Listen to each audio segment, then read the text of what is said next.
যাক আলহামদুলিল্লাহ, অবশেষে আমাদের অপেক্ষার প্রহর শেষ হলো।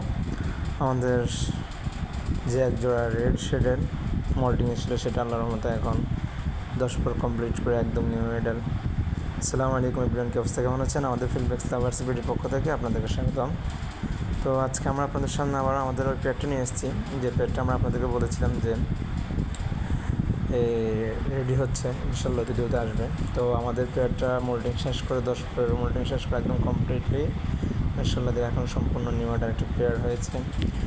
তো কোয়ালিটি গেট আপ মার্শাল্লাহ অসাধারণ ছিল, আপনারা দেখতেই পাচ্ছেন। তো আমাদের ফিল্ডব্যাক্স লাভার্স বিউটি ফার্ম সবসময় আমরা চেষ্টা করি, আমাদের যখন বেবি কালেকশন করি তখন বেবিগুলো একটু ফ্রেশ নেওয়ার চেষ্টা করি, তার কারণে আমাদের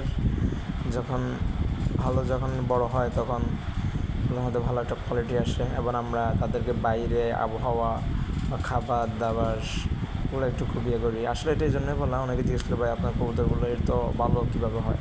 সেটা আসলে একটা পরিবেশ যখন সুন্দর রাখবেন আপনি, তখন আপনার যে কোনো জিনিস একটু সুন্দর হবে। আমাদের ফিল্ডব্যাক্স লাভার্স আমরা সবসময় চেষ্টা করি, পাখি জাত যেহেতু বাইরের সাথে তাদের একটা সম্পর্ক, তারা যেন বাহ্যিক আলো বাতাস, তাদের খাবার দাবার যেন পরিষ্কার পরিচ্ছন্ন হয়, এবং পানি, বিশেষ করে পানিটা যেন পরিষ্কার হয়, গ্রিট এগুলো যেন সবসময় যেন অনবরত যেন পাখিরা পায়, কারণ এগুলো হচ্ছে পাখিদের একটা মেন একটা জিনিস, ঠিক আছে? তো এগুলো আপনারা যখন দিবেন এবং আপনারা যখন সপ্তাহে যখন এই ট্রেগুলো যখন পরিষ্কার করবেন, তখনই দেখবেন আপনার একটা ব্রিড, আপনার একটা পেয়ার খুব সুন্দর হচ্ছে দেখতে।